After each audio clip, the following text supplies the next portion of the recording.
धम्म पद गाथा क्रमांक 307। आज दिनांक 2 दिसंबर 2020। ये धम्म पद की गाथा तथागत भगवान बुद्ध ने राजगिरी के वेणुवन विहार में रहते समय ये गाथा तथागत बुद्ध ने कही थी। कासाव कंठा बहवो पाप धम्मा असंयता पापा पापे ही कम में ही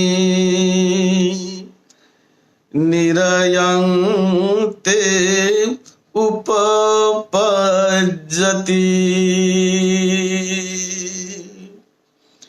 पापा पापे ही कम में ही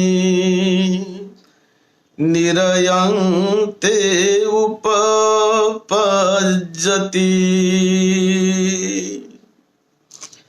तथागत भगवान बुद्ध बहुत बड़े भिक्षु संघ के साथ वेणुवन में, जो राजगिरी में था, जिसे वेणुवन भी कहते हैं, उस वेणुवन में तथागत बुद्ध विहार कर रहे थे। तब महामोग्गल्लान अपने एक साथी लक्षण स्थविर के साथ अरहत महामोग्गल्लान ये दोनों गृद्धकूट पर्वत से नीचे आ रहे थे। तो गृद्धकूट पर्वत, जहां तथागत भगवान बुद्ध का भी निवास रहता था, वो पर्वत बड़ा रमणीय और बहुत आध्यात्मिक विकास के लिए अच्छा पर्वत माना जाता। गृद्धकूट पर्वत पर, उसी प्रकार उसके बाजू में ही इसी गिल पर्वत है, व्यवहार पर्वत है। ऐसे 5 पर्वत विशेष रूप से राजगृह की उस परिसीमा में आते हैं। तो वहां पर एक गृद्धकूट पर्वत, इस पर्वत से तथागत बुद्ध का भिक्षु संघ का बहुत बड़ा संबंध रहा है। वहां पर बुद्ध विहार करते थे, ध्यान साधना करते थे। तो गृद्धकूट पर्वत से ध्यान साधना करके अरहत महामोग्गल्लान और लक्षण स्थविर, ये दोनों आ रहे थे बुद्ध को मिलने के लिए वेणुवन में। बुद्ध वेणुवन में रुके हुए थे। तो आते समय महामोग्गल्लान थोड़े से मुस्कुराए, स्मित हास्य किया उन्होंने। और वो स्मित हास्य करके उन्होंने कैसे, क्यों हास्य किया? एक अस्थि श्रृंखलिक कुछ प्राणी उनको जलते हुए दिखाई दिए। तो ये देखकर स्मित हास्य किया। तो लक्षण स्थविर जो उनके साथ थे, लक्षण स्थविर पूछने लगे कि भंते, आपने स्मित हास्य किया, क्या देखा आपने? क्यों आप ऐसे स्मित हास्य कर रहे थे? तो लक्षण स्थविर ने कहा, मैं आपको बुद्ध के पास जाकर बताऊंगा, वहां मुझे पूछिए। तो इस प्रकार वो दोनों वहां से चले गए और जाकर जब बुद्ध के पास गए, बुद्ध को वंदन किया, प्रणाम किया और बैठ गए। उसके बाद लक्षण स्थविर ने और भी वो प्रश्न पूछा कि बनते महामोग्गल्लान, आप जो आते समय क्या आपने देखा? आपने वहां पर स्मित हास्य किया। तो उस समय तथागत बुद्ध के सामने महामोगल्लायन बताने लगे कि मैंने एक अस्थि श्रृंखलिक कुछ प्राणियों को, अस्थि का कंकाल जैसे ऐसे कुछ प्राणियों को मैंने वहां जलते देखा। तो बता रहे हैं कि एक आकाश से एक भिक्षु आ रहे हैं और उसका चिवर भी जल रहा है, संगाटी भी, पात्र भी जलते हुए एक प्रकार से वो आकाश से आ रहे हैं। तो ये मैंने देखा। और इसी प्रकार उसके पीछे और भी 5 लोग ऐसे ही जलते हुए मुझे आते हुए दिखे। और ये उनके चिवर जल रहे थे, उनका संगाटी वस्त्र जल रहे थे, वो स्वयं अग्नि ज्वाला में जलते हुए मैंने देखा। इस प्रकार वो दुख व्यक्त कर रहे थे, ये मैंने देखा। ऐसा जब उन्होंने बुद्ध के सामने महामोगल्लायन ने बताया तो बुद्ध ने भी वो कंफर्म किया कि ठीक है, ये ऐसा होता है। लेकिन ये क्यों हुआ, कैसे हुआ, इसके बारे में तथागत बुद्ध ने बताया कि काश्यप बुद्ध के शासन काल में ये लोग प्रवजित हुए थे, भिक्षु बने थे। काश्यप बुद्ध के काल में, जो बहुत पहले जो बुद्ध हुए हैं, तो उन काश्यप बुद्ध के समय इन्होंने कोई ऐसा अकरणीय कार्य किया, लोगों को परेशान करने का कार्य, दुराचार दुष्कर्म करने का कार्य।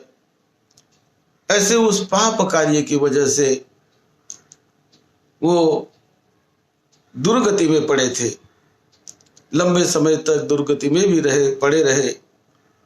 और उसके बाद फिर वो इस योनि में इस प्रकार से उनका और भी वो दुख झेल रहे हैं। इस प्रकार की बात तथागत बुद्ध ने उस समय भिक्षु संघ को बताई कि ये कासाय वस्त्र यानी चिवर में जो कोई भिक्षु प्रवजित होता है, चिवर धारण करता है, तो उसने ये जागरूक भाव से सोचकर समझकर के बुद्ध शासन की, लोगों की सद्भावना से, शुद्ध चेतना से, शुद्ध मन से सेवा करनी चाहिए।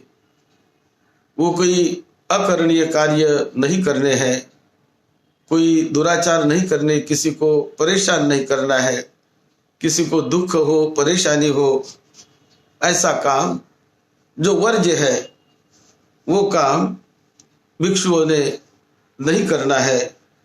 ये काश्यप बुद्ध के समय में इन लोगों ने ऐसा कुछ गलत काम किया, तो उसका परिणाम ये दुर्गति में चले गए, निरय में चले गए।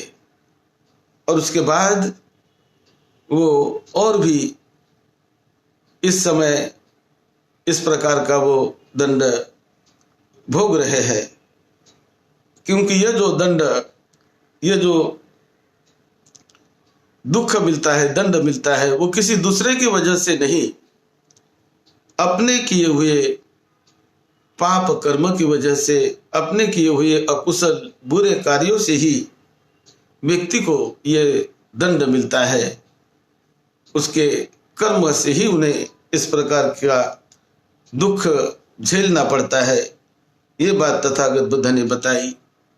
जो कासाय वस्त्र है, जो चीवर है, जो साधु के वस्त्र होते हैं, वो वस्त्र तो एक पवित्रता के द्योतक होते हैं, महानता के वो लक्षण है। और उसी प्रकार उनका सम्मान करना चाहिए। उस कासाय वस्त्र में कोई अकरणीय बुरे काम नहीं करने चाहिए, दुराचार नहीं करने चाहिए। केवल अपने भावना से, अपने केवल तृष्णा से, अपने विकारों में फंसकर जो कोई व्यक्ति बुरा काम करता है तो वो दुखदायक और उनको दुख दर्द में ले जाने वाला होता है। इसीलिए हमेशा जागरूक रहकर अच्छे से अच्छा काम किया करे, अपने इंद्रियों पर संयम रखे, अपने कामों को योग्य दिशा में बदलने का प्रयास करे, संयम रखे, विनयों का पालन करे, हमेशा जागरूक भाव बनाए रखे और मंगल मैत्री कि हमेशा लोगों को हमें सुख देना है, लोगों को शांति बांटनी है, लोगों को आनंद बांटना है, दुख नहीं बांटना, किसी को परेशान नहीं करना, किसी की चुगली नहीं, किसी की निंदा नहीं, वाणी से शुभ अच्छा बोलना चाहिए, मन में अच्छे भाव निर्माण करना चाहिए। कैसे दूसरों को मैं सुख बांट सकता हूँ, कैसे दूसरों को मैं आनंद दे सकता हूँ, इस प्रकार से जागरूक भाव से अपने कार्यों के प्रति जागरूक रहकर जो प्रवज्जित, जो साधु संत या जो भिक्षु ऐसे कार्य करता है, जागरूक भाव से, शुद्ध भाव से लोगों को सुख शांति देने वाले, क्योंकि लोगों की जो अपेक्षा होती है भिक्षुओं से, संतों से, प्रवज्जितों से, अपेक्षा बड़ी कल्याणकारक अपेक्षा होती है। और इसीलिए उसी प्रकार के भाव से हमेशा उनको कैसे हम सेवा करें, समाज की कैसी सेवा करें, धम्म की कैसी सेवा करें, इस प्रकार का भाव मन में रखकर, हमेशा जागरूक भाव रखकर भिक्षु ने कार्य करना चाहिए। यही विशेष बात तथागत भगवान बुद्ध ने इस गाथा पे समझाई है।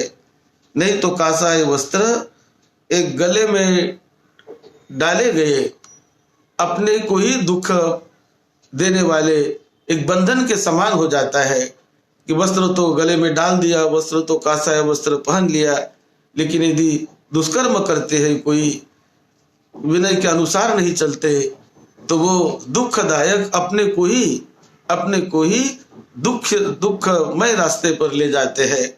ये बात तथागत भगवान बुद्ध ने इस गाथा में समझाई। कासा व कंठा बहवो पाप धम्मा असंयता पापा पापे ही कम्मे ही निरयं ते उपपज्जरे, यानी कोई अकुशल कार्य इस प्रवज्जित वस्त्र पर नहीं करना चाहिए और हमेशा शुभ कार्य, अच्छे कार्य, लोगों के हित के लिए, कल्याण के लिए करते हुए, अपने हित के लिए, मेरा हित हो, मेरा सुख, मुझे सुख शांति मिले, दूसरों को सुख शांति मिले, यही मंगल मैत्री भाव, अपने प्रति भी मंगल मैत्री भाव, दूसरों के प्रति भी मंगल मैत्री भाव, दूसरों के प्रति भी सुख शांति की भावना, ये करते रहने से बहुत कल्याण होता है। और कोई गलती किसी के हाथ से हो भी गई हो तो उस गलती को जागरूक होकर क्षमा मांगकर सुधारने का प्रयास करना चाहिए। तो अपने कर्मों को सुधारना, अपने शारीरिक कार्य को सुधारना, अपने वाणी के कार्य को सुधारना, अपने मन को, अपने चित्त को सुधारना, ये हमारे अपने हाथ में होता है। जागरूक भाव से, प्रज्ञा भाव से हम अपनी उस चेतना को जगाए, प्रज्ञा को जगाए और अपने शरीर के कर्म को मंगलमय कुशल बनाए, अपने वाणी के कर्म को मंगलमय कुशल बनाए। इस प्रकार की बात तथागत बुद्ध हमेशा भिक्षु संघ के कल्याण के लिए, लोगों के हित और कल्याण के लिए बताते रहे हैं। तो इस समय जो महामोगल्लाय ने जो दृश्य देखा, तो वो दृश्य काश्यप बुद्ध के समय किसी कुछ भिक्षुओं ने कोई गलत काम किया, उसका परिणाम उसे दीर्घ काल तक भोगना पड़ा और भोग रहे हैं।